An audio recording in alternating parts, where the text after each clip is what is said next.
Salut à tous, on se retrouve aujourd'hui pour une nouvelle vidéo un petit peu différente que d'habitude, c'est un format vlog. Je suis actuellement en Russie et plus exactement à Saint-Pétersbourg. Pour ceux qui ne me connaissent pas, bienvenue, je suis Emile OS. Sur cette chaîne on parle de droit, de business en ligne et plus particulièrement du droit qui encadre l'activité des web entrepreneurs dans le monde.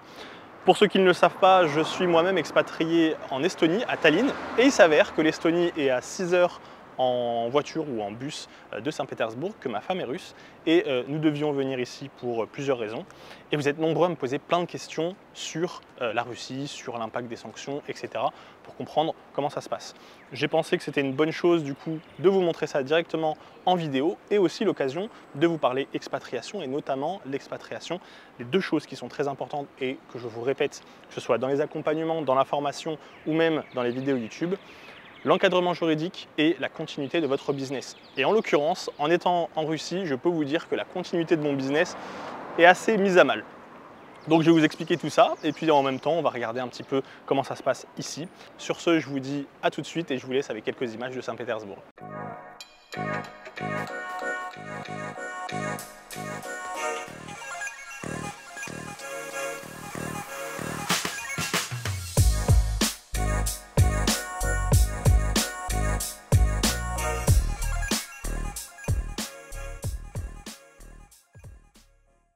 Alors la première question qu'on me pose, c'est comment ça se passe en Russie avec les sanctions, est-ce que c'est pas trop la merde, etc. Alors honnêtement, non, on voit pas du tout de différence. Même quand je suis arrivé ici, c'est comme si en fait il s'était rien passé. Les prix n'ont pas trop bougé, je suis déjà venu en Russie avant et on voit pas trop de différence. Alors oui, il y a eu de l'inflation sur certains produits, mais bon, honnêtement, quand on va dans un supermarché, dans un restaurant ou autre, on voit pas la différence. Tout est calme. Donc oui, honnêtement, les Russes ne voient pas trop l'impact. Après, il ne faut pas oublier aussi que bon, la Russie, quand même, depuis 2014, a développé son industrie dans pas mal de secteurs. Ils sont producteurs de matières premières. Donc l'impact que ça a pu avoir sur eux est assez minimisé. En tout cas, ils ont réussi à le minimiser. Et en tout cas, en termes de vie, moi qui suis là sur place, j'ai pas vu de différence. Voilà. Par exemple, si on prend les marques, donc on s'imagine qu'il doit y avoir plus grand chose dans les supermarchés, que tout a été enlevé, enfin qu'il manque énormément de trucs. Alors déjà, il y a beaucoup de marques qui ne sont pas d'Europe, hein, qui sont d'Asie ou autres. Et puis en réalité, il n'y a pas énormément de marques qui ont disparu.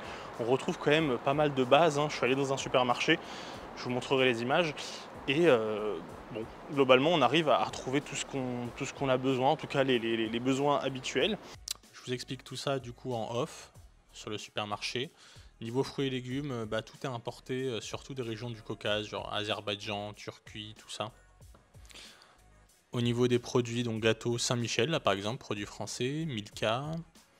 Donc vous voyez qu'on retrouve quand même encore pas mal de marques qu'on connaît chez nous, Kinder, Toblerone, Ferrero, etc. Niveau pâtes, pareil, Barilla, on retrouve nos repères malgré tout. Et puis voilà, les sauces, là on a de la moutarde maille. Alors là c'est le rayon vodka, je trouvais marrant de montrer la longueur du rayon de vodka en Russie. Et au bout vous trouverez d'ailleurs de Montblanc, c'est une marque de vodka française. Là on a Pepsi qui est venu remplacer Coca, parce que il me semble que Coca est parti. Donc Pepsi en profite du coup. Et un petit exemple pour les fraises. Et après, concernant les marques, les grosses marques qui ont quitté la Russie, quand on se balade dans les rues ou même dans les centres commerciaux, on voit directement en fait, ce qui est marrant, c'est que c'est surtout les marques les plus visibles qui sont parties, en tout cas que quelques-unes, et c'est en réalité qu'une minorité. Et donc du coup, ce qui fait qu'on va avoir d'autres marques qui vont en profiter en fait pour pouvoir récupérer des parts de marché, et ça c'est vraiment marrant. Et le plus flagrant, c'est McDo, KFC, Burger King. KFC et Burger King sont là, n'ont pas bougé, et on sent bien que ça leur fait très plaisir de pouvoir récupérer les parts de McDo, d'autant plus que McDo est un acteur assez difficilement concurrençable. Là en l'occurrence, la voie est libre, donc ils en profitent. Bon alors là du coup, on va aller dans l'un des centres commerciaux les plus populaires de Saint-Pétersbourg, en tout cas l'un des plus grands. Et puis on va voir, en fait je vais vous montrer les magasins fermés, les magasins ouverts, et vous verrez du coup en fait la différence.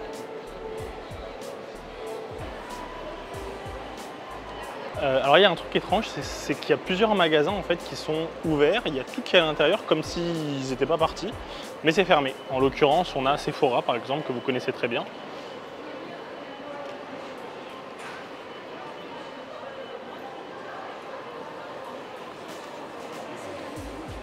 Ralph Lauren ouvert, Michael Kors ouvert, Hugo Boss fermé, Armani, Karl Lagerfeld ouvert, l'Occitane Provence, Lacoste ouvert, Timberland, Guess, Tommy Hilfiger, Calzedonia ouvert, Chanel ouvert. Ah non, fermé. Bon, comme vous le voyez, la majorité des boutiques sont ouvertes. Je vais pas tous les faire parce que le centre commercial est immense. Donc là, je vous ai fait un petit montage rapide des quelques boutiques fermées que j'ai pu voir pour que vous puissiez constater par vous-même parce que sinon, on n'est pas couché. Ce qui est aussi intéressant avec ce qui se passe vis-à-vis des sociétés, donc des marques qui partent et qui restent, c'est que ça nous donne une vision sur les réactions qu'on peut avoir quand on a une grosse société ou pas, qu'on a développé un marché, qu'on a engagé beaucoup d'argent, des fonds, qu'on a des actionnaires aussi, qu'on a bref plein de choses. Et on se demande qu'est-ce qu'on fait face à une telle situation. Est-ce qu'on part et on perd plein d'argent ou est-ce qu'on ne peut pas se le permettre et on reste? Et là on voit bien la différence des sociétés qui sont parties ou pas. Et aussi on voit que certaines s'inquiètent plus pour leur image que d'autres. Alors parce que ça peut être des convictions, hein, partir par conviction, partir à cause des difficultés pour pouvoir continuer l'activité. Mais voilà, par exemple si vous prenez Zara ou alors des grosses marques de luxe qui sont parties, là ici, vous savez que c'est des très grosses entreprises, ça va impacter quand même leur chiffre d'affaires, ça va impacter leur business, mais pas au point de les affaiblir.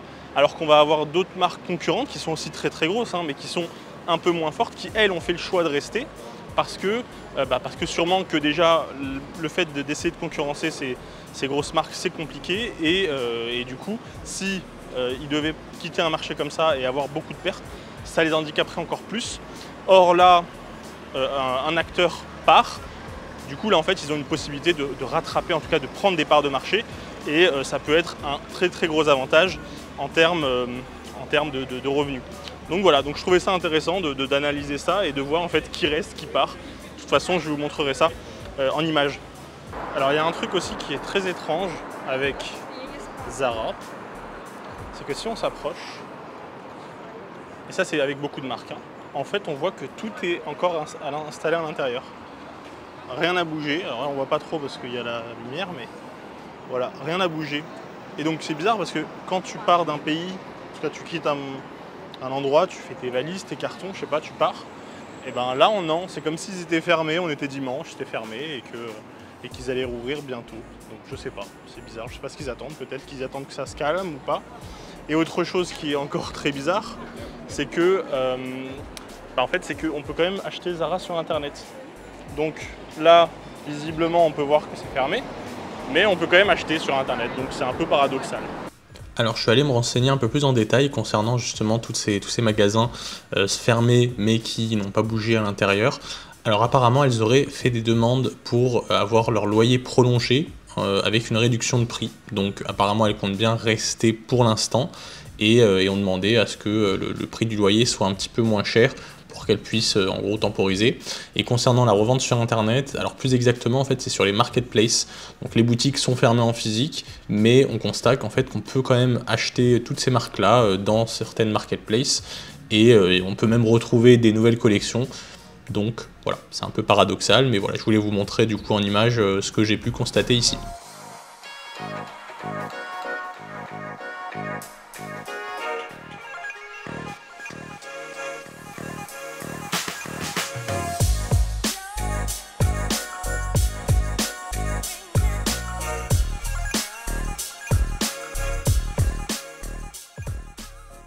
Vous êtes nombreux aussi à m'avoir demandé comment réagissent les Russes par rapport à tout ça. Alors, je ne suis pas là pour faire de l'opinion publique ou vous dire ce qu'il faut penser ou même orienter votre pensée, pas du tout. Alors, j'ai quand même parlé globalement avec des Russes. Je connais un petit peu les Russes parce que je suis déjà venu avant et j'ai déjà eu l'occasion de parler avec eux. En fait, déjà, premièrement, ils ne s'intéressent pas autant que nous à la politique. Alors là, ici, bien sûr, c'est quelque chose qui est assez important, mais c'est pas dans leurs habitudes. Donc du coup, de base, ils vont pas trop essayer d'aller creuser ou en tout cas de se forger une opinion parce que globalement, ils sont contents avec ce qu'ils ont, en tout cas en majorité, et avec ce qui se passe. Ils n'ont pas la visibilité qu'on a nous, et en plus de ça, ils n'ont pas les mêmes histoires qu'on a nous, les mêmes repères qu'on a nous. Là, par exemple, ici, là, vous voyez, tout ça, là, c'est des enfants dans le Donbass avant l'intervention russe, pendant les 8 dernières années. Donc, pour eux, c'est ça. Nous, on n'en parlait pas, eux, ils ont vu ça, donc du coup, l'histoire, en tout cas le storytelling qu'ils ont, est différent d'une autre, et donc bon, l'opinion peut diverger. Alors bien sûr, il va y avoir des gens qui sont pour, contre, bref, peu importe, mais bon, c'est pas quelque chose de très sur lesquels les personnes parlent trop, quoi. Donc voilà. Bon, parlons des choses sérieuses concernant les web entrepreneurs. Alors, si vous faites du business en ligne à l'international, que vous utilisez Google Ads, Facebook Ads, Canva, Kajabi, et j'en passe, ou alors vous êtes freelanceur, que vous utilisez Upwork, Fiverr ou autre, et bien là c'est compliqué. Là clairement, on est clairement dans le type de pays où la continuité de votre business est difficile, voire très difficile. Et c'est intéressant de voir ça, en tout cas de moi personnellement l'expérimenter, parce que je ne suis jamais allé dans un pays où j'avais eu autant de difficultés à pouvoir continuer à bosser. Alors bien sûr il va y avoir les VPN, mais Facebook et Google, même avec un VPN, peuvent savoir où vous êtes. J'en ai fait l'expérience, que ce soit avec les cookies ou je ne sais pas comment, hein, j'ai bidouillé dans tous les sens, mais ils arrivent. Donc là c'est un peu compliqué. Donc clairement quand on fait du Google Ads ou du Facebook Ads ou autre, hein, on n'a pas envie d'être bloqué. Et quand on est dans un pays avec des sanctions ou avec des difficultés pour se connecter, même ça peut être la Chine, la Russie ou d'autres pays, hein, et ben c'est difficile, c'est très difficile et ça peut clairement impacter votre business. Donc c'est important déjà du coup d'avoir le cadre juridique quand vous partez, quand vous vous expatriez, mais aussi du coup la continuité de business. Ça peut être aussi, je le répète souvent, hein, des pays où par exemple vous n'allez pas avoir TikTok Ads, Pinterest Ads, Snapchat Ads. Donc si vous avez basé des stratégies autour d'un outil comme cela, ou même un autre, hein, par exemple Kajabi, si vous utilisez Kajabi, que vous venez en Russie, que vous avez toute votre formation là-bas, bah là ça va être très compliqué de pouvoir continuer à bosser. Donc voilà, donc c'est intéressant de voir, enfin intéressant, je vous avoue je galère un peu. En plus les VPN, il y en a pas mal qui ont été bloqués aussi. J'ai dû changer peut-être 2 fois de VPN. Donc bon, c'est un peu compliqué. Et puis aussi concernant l'argent, parce que comme vous le savez, tout ce qui est Swift, tout ça c'est un peu compliqué, donc les banques, il y a des banques qui ont été exclues du réseau Swift. Alors, heureusement, là je vous avoue que c'est la première fois que je vois l'ampleur de la volonté de Satoshi Nakamoto. Donc je te remercie si tu regardes ma vidéo, même si je pense pas, hein. Mais son idée c'était d'avoir une monnaie qui était détachée des institutions, etc. Donc là c'est clairement le cas. Donc en fait j'ai pu avoir de l'argent, donc me transférer des euros via les cryptos. Donc pour ça je suis bien content que les cryptos existent. Et sinon après il reste quand même des banques qui sont toujours connectées au réseau Swift, donc c'est possible de faire des virements. J'ai remarqué que plus on avance et plus il y a des solutions qui se dégagent, donc ça va. Je pense qu'avec le temps ça va s'arranger, quoi. Parlons taux de change. Là clairement c'est très embêtant pour moi. Alors je sais pas c'était quoi l'objectif des sanctions. Nous allons donc provoquer l'effondrement de l'économie russe. Mais j'attends l'impact toujours parce que en fait le rouble s'est renforcé depuis ça. Il est devenu beaucoup plus fort qu'avant l'intervention militaire, pour reprendre les mots d'ici. En fait c'est chiant pour moi parce que j'ai tout en euros, je dois tout changer et en fait au final ça fait l'effet inverse. Donc c'est-à-dire que avant l'intervention c'était 90, 94 pour 1 euro et c'est descendu jusqu'à 53, 54 je crois. C'est fou, donc en fait le budget ici, il faut très bien le surveiller parce que là par exemple pour vous donner un ordre d'idée, le loyer quand je suis arrivé il était à peu près à 600 euros par mois et en fait avec le renforcement du rouble c'est monté à 1100, 1200 euros, 1100 je crois, donc c'est quand même pas rien. Donc bon, ça c'est un gros handicap, donc du coup leçon quand vous expatriez, que vous allez voyager quelque part, pensez au taux de change et allez dans un pays où il est stable et il ne risque pas de varier de façon brusque dans le mois qui suit. Voilà. C'est aussi intéressant de voir en termes de business comment un pays arrive à se débrouiller pour trouver des solutions.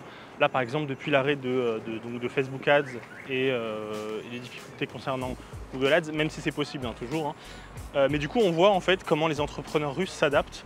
Et là, par exemple, on a une explosion des demandes des influenceurs, parce qu'en fait, il reste que les influenceurs, enfin en tout cas en majorité pour pouvoir toucher les audiences. Et donc, on a plein d'agences d'influenceurs qui se développent ici. Ça devient le plus important quand vous avez une marque d'utiliser les influenceurs. On a aussi du coup les marques russes qui en profitent pour récupérer des parts de marché. Donc clairement là on a plein de boutiques de vêtements depuis l'arrêt de Zara et d'autres marques comme ça, en fait qui enfin peuvent vendre leurs marques russes. Imaginez en France que les grosses marques internationales s'arrêtaient, tous les petits artisans français ou les petites boutiques Made in France, ce serait le paradis pour eux. Là, c'est un peu ce qui se passe avec les Russes. Bon alors, conclusion de ce voyage en Russie. Alors bon, vous le savez, moi je suis de passage, hein, je suis venu pour des raisons familiales, mais globalement, on a clairement l'exemple dans une période assez compliquée de choses qu'il ne faut pas faire quand vous voulez vous expatrier. Déjà, premièrement, pour votre business, vous voyez que c'est compliqué. Vous voyez qu'il faut prendre en considération beaucoup de choses, donc ça va être bien sûr votre société. Ici, ça va être compliqué de pouvoir faire des affaires avec des gens en Occident. Donc si votre clientèle est en Occident, donc là, ça va être très difficile. Et puis aussi géopolitique. Donc là, on a un gros exemple en Russie, mais ça peut être le cas dans d'autres pays. Si vous allez dans un pays où au niveau géopolitique, c'est un peu compliqué de faire du business, prenons un exemple avec les Bahamas. Imaginons que vous voulez aller vous expatrier aux Bahamas. Ok, il n'y a pas d'impôt, ça c'est cool. Plage paradisiaque, climat super, mais par contre pour faire du business ça va être compliqué. Être résident aux Bahamas et vouloir ouvrir des comptes bancaires, c'est difficile. Et pourquoi? Parce qu'en fait les Bahamas sont sur des listes grises, parce qu'en fait vous êtes considéré comme un résident à risque, enfin comme un client à risque. Donc du coup il faut faire attention au pays que vous choisissez en fonction de votre business. Sinon, pour conclure avec la Russie, écoutez, globalement si vous êtes russe, vous faites du business en Russie, enfin en tout cas vous êtes russe ou pas russe, hein, mais que vous faites du business en Russie, là clairement il n'y aura aucun problème, vous vivrez tranquillement. Vous faites du business avec la Chine, avec d'autres pays en Afrique, en Amérique latine, pareil, pas de problème. Par contre, si vous faites du business avec l'Europe et les États-Unis ou d'autres pays occidentaux, en tout cas des pays qui ont pris des sanctions, là c'est difficile. Donc voilà, donc vous, web entrepreneurs, j'imagine que la majorité des personnes qui me regardent sont des web entrepreneurs européens. C'est clairement pas le bon plan. Mais en tout cas, j'espère que cette vidéo vous a plu. Ça vous a permis un petit peu de voir la réalité des choses en Russie. Pendant que j'y suis, voilà, vous étiez nombreux à me poser des questions, donc maintenant vous avez vu ce qu'il en est. Et aussi l'occasion, comme je vous ai dit, de pouvoir vous partager des tips et des astuces avant de s'expatrier. Voilà, sur ce, je vous souhaite un bon business à tous et on se retrouve dans une prochaine vidéo. Salut! Donc je suis chez le remplaçant du McDo, comme j'ai vu que ça suscitait la curiosité chez vous. Je suis allé voir et comme vous pouvez voir en fait tout est pareil. Double cheese, les sauces, ils ont effacé le petit logo McDonald's. Les nuggets classiques, les frites classiques c'est les mêmes et le goût est le même. Voilà. Le cheeseburger c'est la même, on retrouve exactement le même fromage, enfin tout pareil. Donc bon allez, trêve de parler de bouffe, ici on parle de droit.